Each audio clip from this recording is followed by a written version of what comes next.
नमस्ते खानपुर बकानी विधानसभा क्षेत्रवासियों, मेरा नाम अमित गौतम। आज हमारे साथ जुड़े हुए हैं अर्जुन सिंह जी गौड़, जो गौड़ तो है लेकिन राजपूत समाज से हैं और उनका एक अलग ही व्यक्तित्व है, जिनसे हम आज विधानसभा चुनाव के बारे में चर्चा करेंगे। नमस्ते भाई साहब। नमस्ते। स्वागत है आपका हमारे चैनल। सर, आप जो विधानसभा चुनाव के लिए टिकट की उम्मीदवारी कर रहे हो, तो इसमें आपका क्या एजेंडा रहेगा? किस तरह से आप चुनाव जीत पाओगे? देखिए, चुनाव जीतने के लिए तो मैंने लगातार छात्र राजनीति से लगाकर अभी तक जनता की सेवा करता हुआ आया हूं और आगे भी मैं चुनाव इसलिए जीत सकता हूं क्योंकि मैं लगातार तीसरी बार अभी सरपंच हूं। मैं ग्राम पंचायत खंडी से, जो खानपुर पंचायत समिति में आती है, और उसमें अलग अलग समाज के लोग रहते हैं। मैं जाति की राजनीति नहीं करता, मैं 36 कौम की राजनीति करता हूं और मैंने जनता के लिए जो काम किया है, उस काम के बलबूते पे जो आज तक, चाहे किसान का हो, चाहे जवान का हो, चाहे महिला का हो, चाहे फसल का हो, कोई भी फसल खराबा का हो, XYZ जो भी खानपुर में आज तक जो चीज़ें हुई है, वो मुद्दे मैंने आज तक उठाए हैं और आगे भी जनता की मैं लड़ाई लड़ता रहूँगा। यही मुझे विश्वास है कि जनता मुझे वोट देगी। अगर मुझे टिकट दिया तो मैं 100% चुनाव जीत करके, और इतना भारी बहुमत से चुनाव जीत के जाऊंगा जो इतिहास बनेगा। बकानी विधानसभा में आपके जैसे जातिगत समीकरण देखी जाए तो काफी कम संख्या में है, और जैसे अपनी नरेंद्र जी नागर हैं, तो नागर काफी हैं यहाँ, तो फिर आप किस बेस पे चुनाव जीतोगे यहाँ से? अर्जुन सिंह गौड़ ने कभी भी जाति की बात नहीं करी। जाति का स्नेह, प्यार और आशीर्वाद मेरे ऊपर है। वो कितनी संख्या में है, कितनी में नहीं है, लेकिन मैं 36 कौम को साथ लेकर के राजनीति करता हुआ आया हूं। और इसका साक्षात उदाहरण ये है कि मैं लगातार 3 बार सरपंच बना हूं। जिस ग्राम पंचायत में मैं सरपंच बनता आया हूं, उस ग्राम पंचायत में मात्र 400 राजपूत वोट हैं, और वहां भी 2 बार तो 3-3 राजपूत हम चुनाव लड़े हैं, लेकिन मेरे ऊपर जाति की कभी छाप रही भी नहीं। कई नेता हैं यहाँ, तो उनके जाति की राजनीति वो कर सकते हैं, पर मेरे दिमाग में कभी जाति वाली बात आई नहीं, और मैं जाति की राजनीति कभी करता भी नहीं हूँ। 36 कौम के नौजवान और दूसरे व्यक्ति, अन्य बुजुर्गों का मेरे साथ आशीर्वाद है। और मैं हमेशा अगर मैंने कोई राजपूत की लड़ाई लड़ी है, तो मैंने दूसरे अन्य समाज, चाहे माली हो, चाहे मीणा हो, चाहे मुस्लिम हो, चाहे दूसरा दांगी हो, चाहे पाटीदार हो, चाहे तंवर हो, चाहे लोधा हो, हर व्यक्ति के लिए मैं लड़ाई लड़ता हुआ आया हूं। इसलिए मैं जाति की बात नहीं करता हूं और मैं जाति की राजनीति करता भी नहीं हूं। जी देखो, सरपंच होना तो एक अलग बात है कि सरपंच तो एक छोटी सी एक ग्राम पंचायत का होता है। विधानसभा जो क्षेत्र है काफी बड़ा क्षेत्र होता है, तो इस क्षेत्र को आप कैसे संभाल पाओगे? आप लोगों के लिए, मतलब यहाँ की क्षेत्र की जनता के लिए एक नया चेहरा हो। चेहरा हमेशा नया होता है, कोई चेहरा पुराना नहीं होता है। अब आप जो वर्तमान में देख रहे हो, आला कमान ने भी, जो हमारे बीजेपी का आला कमान है, उन्होंने भी कई व्यवस्थाएं अलग अलग प्रकार की है। जो कई बार से 5-5, 6-6 बार विधायक रहे हैं, उनको भी टिकट काट करके जो टिकट जीतने वाला व्यक्ति है उसको टिकट दे रहे हैं। और मेरे अंदर वो क्षमता है, ये जनता जानती है खानपुर बकानी विधानसभा की। और आपने भी देखा होगा, आज नहीं, मैंने कई बार दिखाया है कि जब मैंने धरने, प्रदर्शन, आंदोलन किए हैं, तो वो मैंने जीते भी हैं। और जब जब भी संख्या की आवश्यकता पड़ी, जब जनता का आशीर्वाद की, सहयोग की, स्नेह की आवश्यकता पड़ी, तो खानपुर बकानी विधानसभा क्षेत्र में मेरे समर्थन में, मुझे प्यार देने के लिए, मुझे आशीर्वाद देने के लिए, मुझे स्नेह देने के लिए हजारों की भीड़ उमड़ी है। और अभी आपने इस परिवर्तन यात्रा में देखा होगा कि कहीं दिग्गजों से ज्यादा संख्या मेरे लिए, मुझे आशीर्वाद देने के लिए, मेरे समर्थन में यहाँ बकानी में, ऐसे जंगल में, बकानी से 15 किलोमीटर दूर गोविंदपुरा गांव में, वहां पर जहाँ पानी नहीं था, जहाँ चाय की दुकान नहीं थी, वहाँ होटल नहीं थी, वहाँ छाया नहीं थी, वहाँ हजारों लोग, महिला और पुरुष, रात को 9:30 बजे तक मेरे लिए इंतजार करते रहे, मुझे आशीर्वाद देने के। उनको पता है कि हम लोग जुटे रहेंगे तो इनकी मदद होगी। इसलिए एक बार नहीं, अनेकों बार, हजारों की संख्या में वो लोगों ने जब जब भी आवश्यकता पड़ी, मुझे आशीर्वाद दिया है, मेरा सहयोग किया है, मेरा समर्थन किया है। इसलिए मुझे पूर्ण विश्वास है कि ये क्षेत्र नहीं, मैं और भी बड़ा क्षेत्र हो उसको भी मैं संभाल सकता हूँ, और पहले भी मैंने संभाला है। अच्छा, तो टिकट का, जैसे आपने पार्टी के लिए ऐसा क्या किया कि आपको पार्टी टिकट देगी? 2004 से लगाकर 2008 तक जब मैं छात्र राजनीति करता था, पार्टी ने मेरी मेहनत को देख करके और मेरे जुझारूपन को देख करके, जो मैंने काम किया उसको देख करके, युवा मोर्चा का प्रदेश कार्यकारिणी सदस्य मुझे लगातार 3 बार बनाया। जी। और मैंने जब से 2010 में मैं खानपुर से ग्राम पंचायत खंडी से सरपंच बना हूं, मैं तीसरी बार सरपंच हूं, झालावाड़ जिले का सरपंच संघ अध्यक्ष हूं और प्रदेश में उपाध्यक्ष हूं। आपने भी मेरी समता की बात करी है, अगर मेरे अंदर समता नहीं होती तो सरपंच की कोई पार्टी नहीं होती।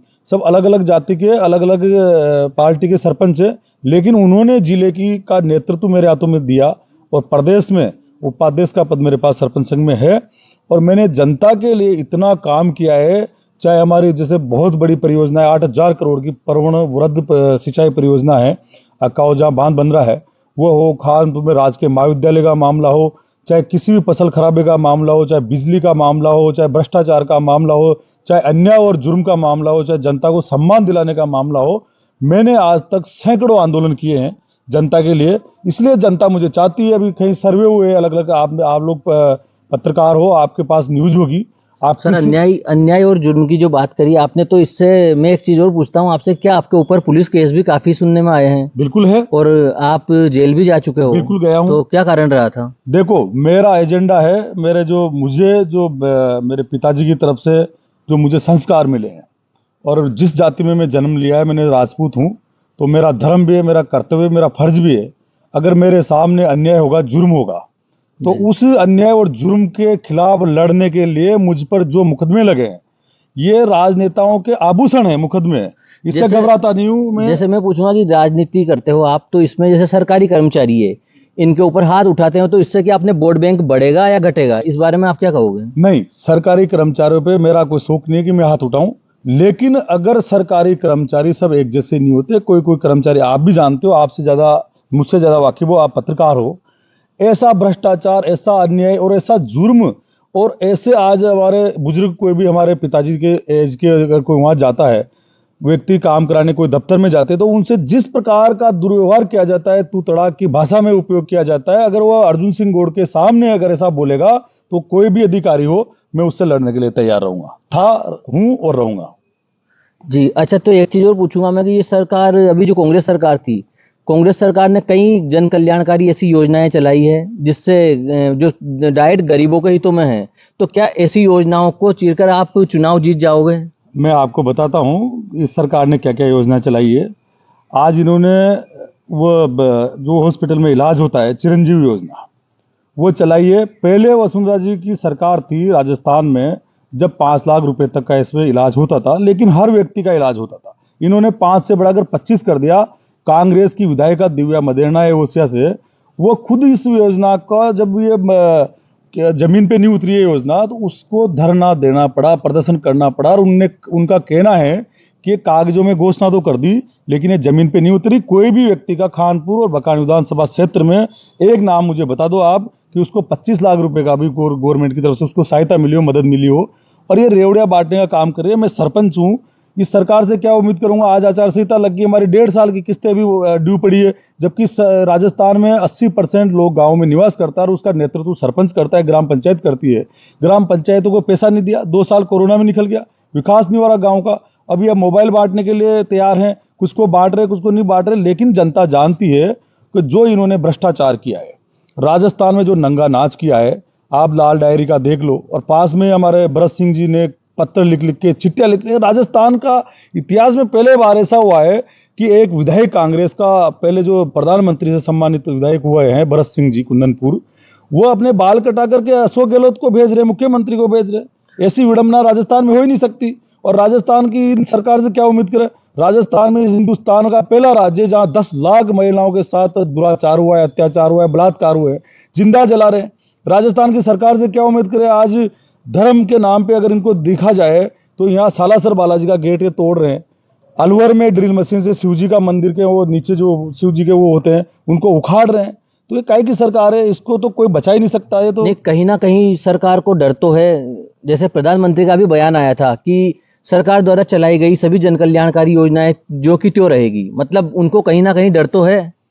रेवड़ी बांटने से कुछ नहीं होता, जमीन पे उतारा। मैंने कहा ना भी आपको, जो खुद ही एमएलए, कांग्रेस के एमएलए कह रहे हैं कि हम सिर्फ घोषणा कर रहे हैं, लेकिन घोषणा को जमीन पे जनता तक उतारा जाए, ऐसी कोई घोषणा नहीं है। अभी पहले वसुंधरा जी के राज में हर ग्राम पंचायत के हेडक्वार्टर पे 1-1 किलोमीटर का गौरव पथ दिया था। उसी तर्ज पे इन्होंने भी 1-1 किलोमीटर की घोषणा करी रोड की, लेकिन वहां एक कंकर भी अगर पूरी विधानसभा में अगर कहीं डला हो तो मुझे बता दो। ऐसी घोषणा करने से क्या फायदा? 53 जिला बना दिया, इनके पास बजट ही नहीं है।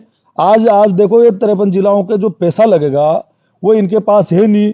गाँव में लाइटों की क्या दशा हो रही है, क्या दुर्दशा हो रही है। इन्होंने 100 यूनिट बिजली फ्री कर दी। अरे बिजली फ्री कर दी, लेकिन बिजली आएगी जब फ्री रहेगी ना, आई नहीं दी, वैसे ही फ्री हो। तो आज गांव में हमारे अभी सर्द बारिश का मौसम है, छोटे छोटे बच्चे हैं, कीड़े मकोड़े घूमते रहते हैं, लेकिन बिजली के लिए कैसे तड़पे हैं, कैसे तड़पे। मैं नहीं आरोप लगा रहा, ऐसा कोई व्यक्ति नहीं कह सकता।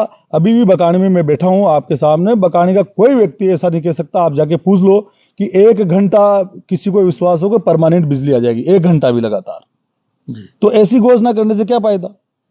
नहीं, जैसे आपको टिकट मिलेगा, आपको पूरी उम्मीद है, आप पूर्व मुख्यमंत्री के बड़े खास भी माने जाते हो, तो ऐसा तो नहीं अगर आपको टिकट नहीं मिले तो आप वापस बगावत कर लो, जैसे आपने पूर्व में भी निर्दलीय चुनाव लड़ा था। मैं भारतीय जनता पार्टी का सच्चा सिपाही हूं, और कोई ऐसी व्यवस्था रहती है, मान सम्मान स्वाभिमान प्रत्येक व्यक्ति के अंदर होता है, चाहे भारतीय जनता पार्टी का हो चाहे साधारण आदमी हो।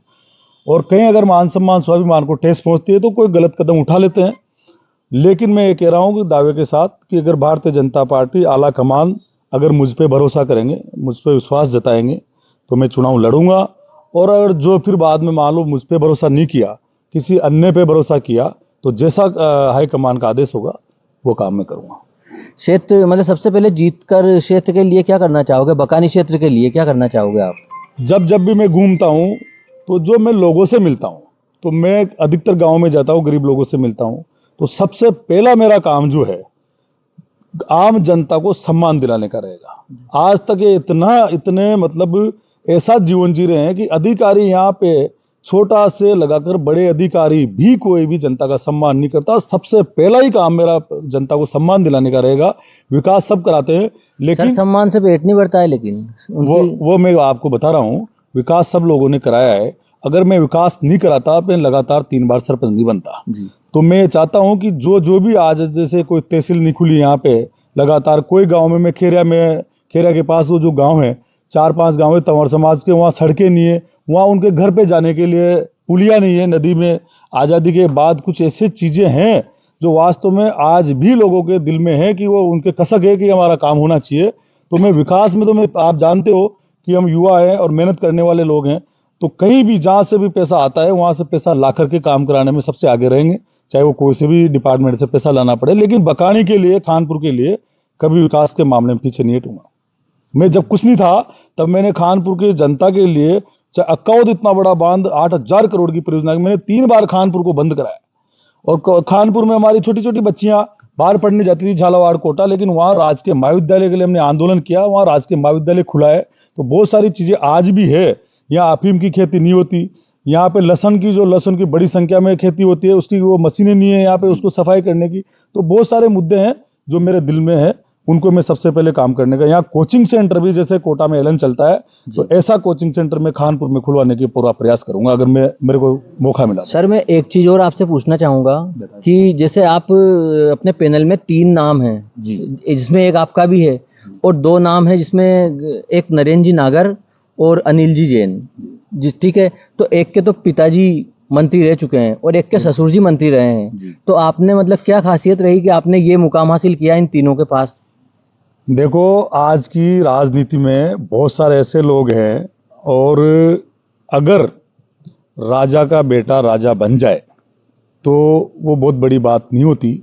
उनका मैं बात नहीं करना चाहता, लेकिन कई लोग ऐसे हैं जो पूरे जीवन भर राजनीति में अपना सब कुछ लगाते हैं, और कुछ ऐसे हैं जो रिटायर्ड होके आते हैं, कुछ बड़े पदों पर रह के आते हैं, कुछ पारिवारिक पृष्ठभूमि की वजह से विरासत में आते हैं। लेकिन मैंने तो इस जनता के सहयोग से, इसके आशीर्वाद से और मेरी मेहनत से मैं इस जगह तक, ये जो आप आज मुझसे बात कर रहे हैं और आपने भी 3 नाम बताए, इस पैनल में शामिल होने के लिए मैंने लगातार, जब से मैंने होश संभाला है, जब से मैं छात्र राजनीति में, पहले कोटा भी रहा हूँ और फिर उसके बाद यहाँ सरपंच बना हूँ, लगातार मैं जनता के बीच में रहा हूँ, लगातार जनता के हर मुद्दे में जनता के साथ रहा हूँ। इतने आंदोलन किए, अपने आप ही जनता मुझसे प्यार करने लगी, हजारों की भीड़ मेरे साथ जुटने लगी है। इसीलिए आज ये मेरा पैनल में नाम समझो या पार्टी का बड़ापन समझो, उनका आशीर्वाद समझो कि मुझे उन्होंने इस लायक अभी तक तो समझा है। आज आगे हम ईश्वर की कृपा। स्वामी जी महाराज की कर्म भूमि पर बैठे हुए हैं। मैं इनसे कामना करता हूँ स्वामी जी महाराज से कि आपको जल्द से जल्द टिकट मिले और जीतकर जनता के हर सपने पूरे किए जाए। Thank you sir. Thank you.